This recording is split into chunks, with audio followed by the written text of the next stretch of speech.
Nós vamos falar agora então do nosso sistema nervoso, que é o sistema que controla todas as partes do nosso corpo. Lembrem-se, as células formam os tecidos formam os órgãos e os órgãos formam os sistemas. No caso, vamos falar do sistema nervoso, que é comandado pelo nosso cérebro e que faz com que todo o nosso corpo funcione.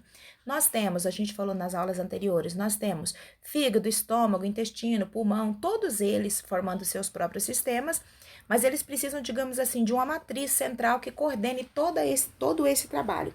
E essa matriz que coordena tudo é chamada no nosso organismo de sistema nervoso. E ele é totalmente comandado pelo nosso cérebro. Todas aquelas ações que você faz, às vezes até mesmo sem pensar, muitas situações a gente fala assim, eu não precisei pensar. Realmente, você não precisou parar para pensar, mas o seu cérebro precisou coordenar esse movimento. Imagine só o cansaço desse cérebro, não é? Mas a parte interessante é que o nosso cérebro, ele gosta, eu não vou dizer a palavra ficar cansado, mas ele gosta de estar ocupado. É muito importante que nós tenhamos o nosso cérebro sempre ocupado, porque isso até ajuda a prevenir doenças na velhice, por exemplo, Alzheimer, que provoca esquecimento. Ele é muito causado e pode ser, digamos assim, podemos não ter essa doença ou tê-la, digamos assim, de uma forma mais fraca, se nós exercitarmos o nosso cérebro. O nosso cérebro, ele é tipo assim, se você está exercitando, fazendo com que ele trabalhe, claro que ele não vai querer nada em excesso, mas ele vai sempre estar ali funcional.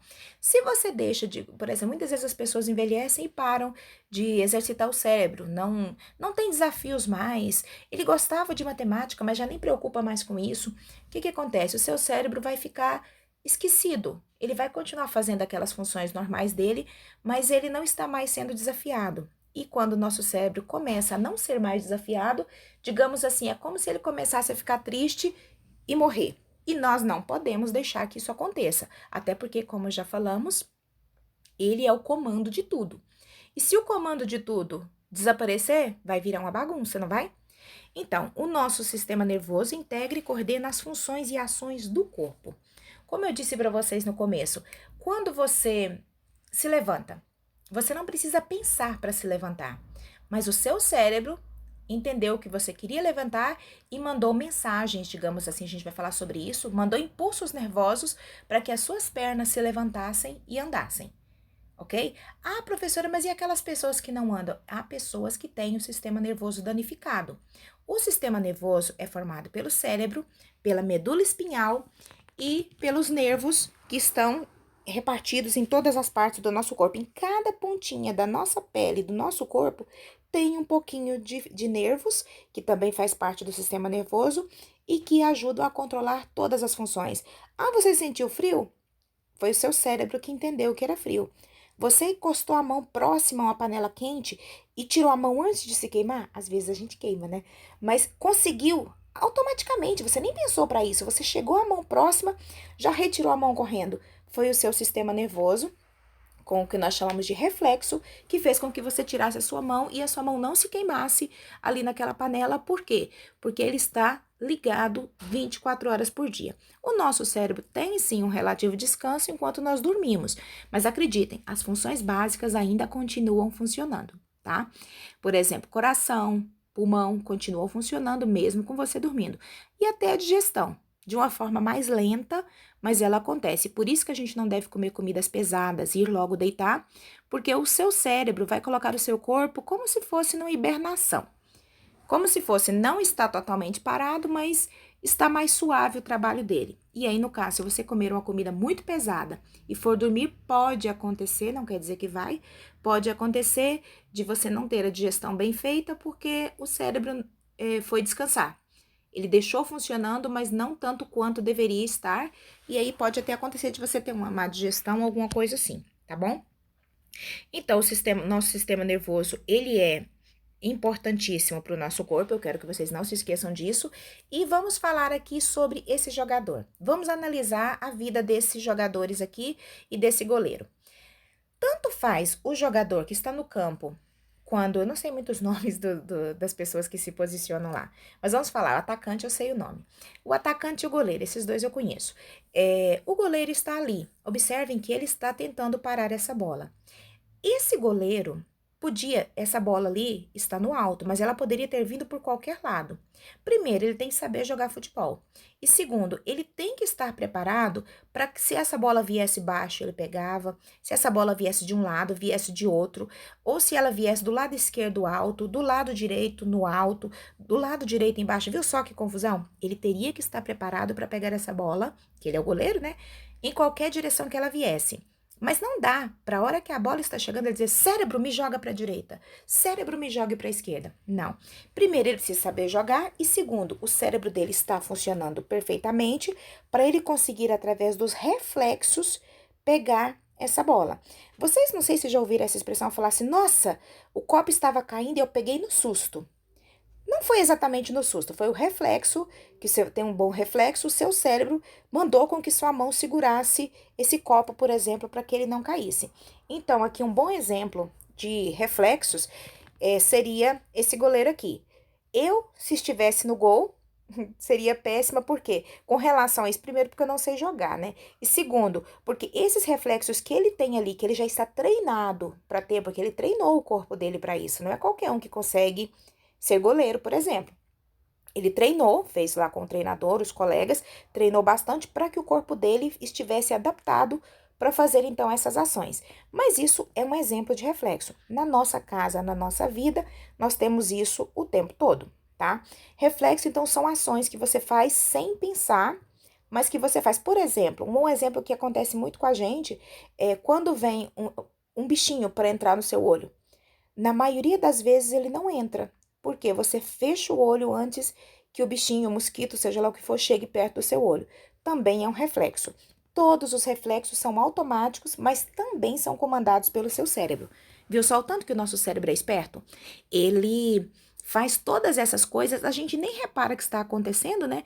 Mas elas acontecem e tudo, digamos assim, é tudo controlado por ele. É como se ele fosse a matriz de todas as nossas ações dentro do nosso corpo.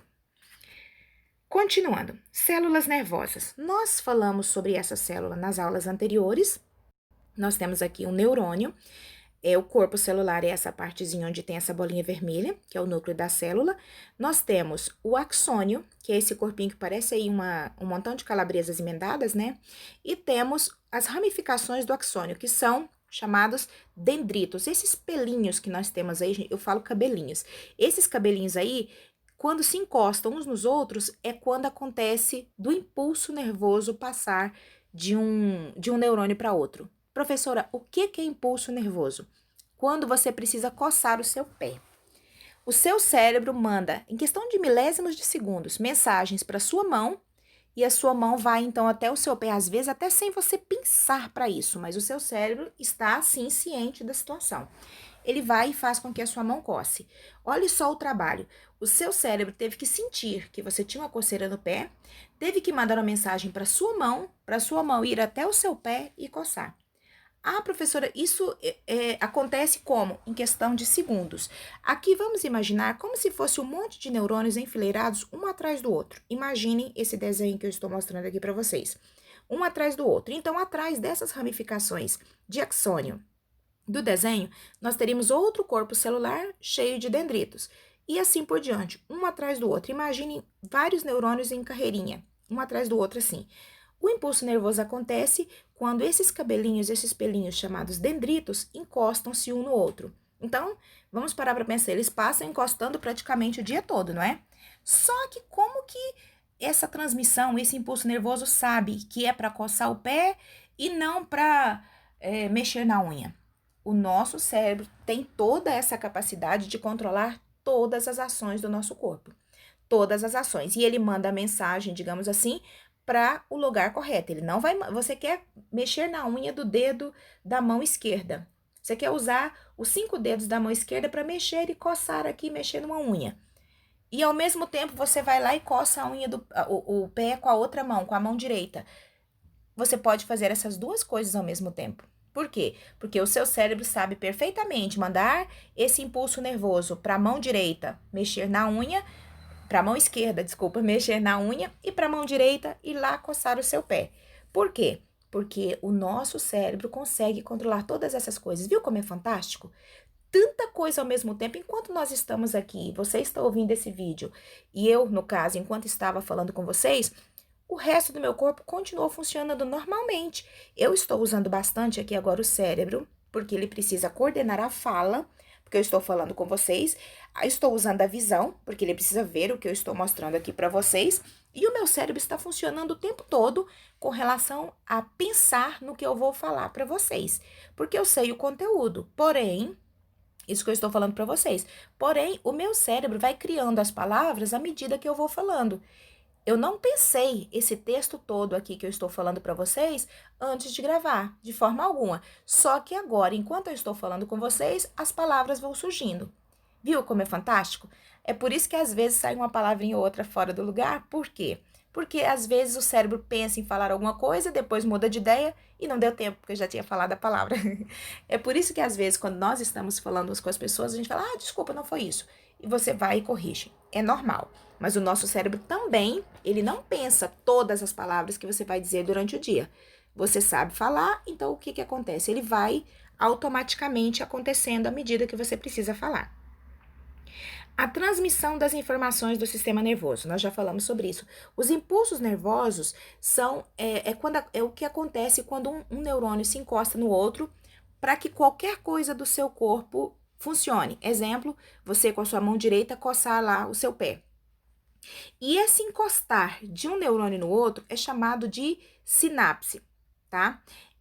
Esse sinapse é um espaço que existe entre os dois neurônios, mas que todas as vezes que acontece um impulso nervoso, esse espaço diminui e eles se encostam, depois eles se separam de novo. Aí você fala assim, professora, mas se é um espaço microscópico, muito pequenininho, como que se consegue vê-lo? Somente através de estudos e do microscópio eletrônico. Esse espaço, por exemplo, é chamado sinapse, mas dentro dele, digamos assim, lá, para fazer a comunicação entre os neurônios, existem os chamados neurotransmissores. Eles fazem com que os cabelinhos que a gente falou lá naquela foto anterior, os dendritos, que eles se encostem uns nos outros. E nós temos aqui os neurotransmissores, que são os que agem fazendo o impulso nervoso. É como se fosse uma espécie de hormônio, como se fosse, ele faz com que aconteça o encostamento de um neurônio com o outro. Lembra que eu falei que é como se fosse um enfileiradinho atrás do outro? Só que eles são, digamos assim, o tempo todo, eles não estão o tempo todo em contato, os dendritos de um com os dendritos do outro. Eles só ficam em contato quando é necessário haver o impulso nervoso. Agora, nem todos os neurônios estão em transmissão o tempo todo, mas a grande parte deles, dos nossos nervos, estão. Por exemplo, quando seu coração está batendo o tempo todo, seu pulmão está respirando o tempo todo. Então, as mensagens, os impulsos nervosos que vão comandar o seu coração e o seu pulmão, por exemplo, eles estão em funcionamento o tempo todo. Graças a Deus, né? Porque se eles não funcionarem, a gente morre, tá? Nós temos aqui um outro esquema. Não se preocupem que eu também vou mandar esse arquivo para vocês lerem, caso vocês queiram ler novamente. Aqui nós temos a estrutura do sistema nervoso humano. O cérebro, que nós brincamos, falamos de massa cinzenta, que ele é realmente o comando de tudo. O cerebelo, que é essa partezinha aqui embaixo, que ele é essa meio cor-de-rosa, no desenho maior aí, ele é responsável, digamos assim, pelo nosso controle de equilíbrio e postura, tá? Por isso que se uma pessoa beber cerveja ou levar uma pancada na nuca, ele desequilibra e cai. Beber cerveja tem que ser muito, né? Agora, pancada na nuca, uma só já serve. Desequilíbrio e cai porque bate aqui no cerebelo e o cerebelo fica meio que bagunçado ali durante um certo tempo. Então, porque ele é o controle do nosso equilíbrio e postura do corpo, tá? O cérebro, ali em cima, depois vocês lerão o texto, mas na verdade ele é o comando de tudo, do seu humor, da sua linguagem, das suas ações, de você conseguir se mover ou não. Todas as coisas que acontecem no seu corpo são comandadas através de impulsos nervosos. E quem é que é o mandão? O cérebro, tá?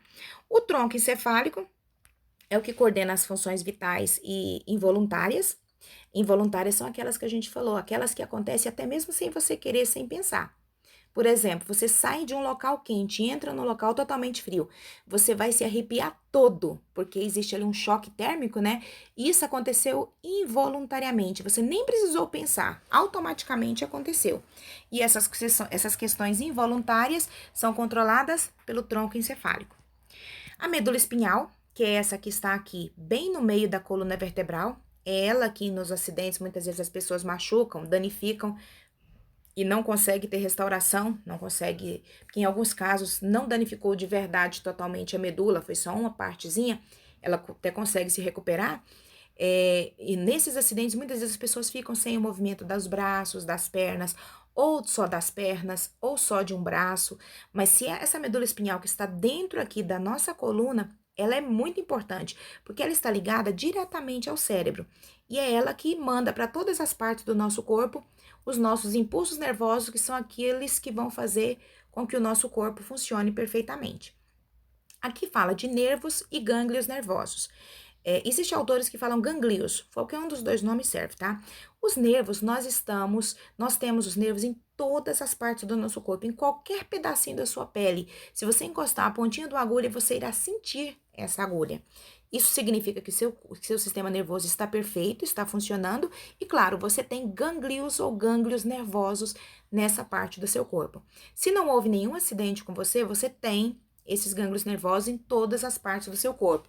Isso aí, no caso, é a nossa pele, vocês estudaram isso, se eu não me engano, no quarto ou no quinto ano, o sentido do tato. É aquele sentido que você sente através da pele. A gente, às vezes, faz até aquela brincadeira, fecha o olho e adivinha o que tem aqui na sua mão. Eu brinco muito assim, por exemplo, eu entrego uma caneta.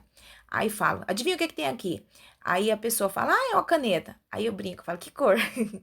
Porque aí já não dá para adivinhar mais pelo tato, né? Na verdade, não é nem adivinhar, é entender. Porque se a pessoa já viu uma caneta antes na vida dela, quando ela encostar na caneta, ela vai sentir.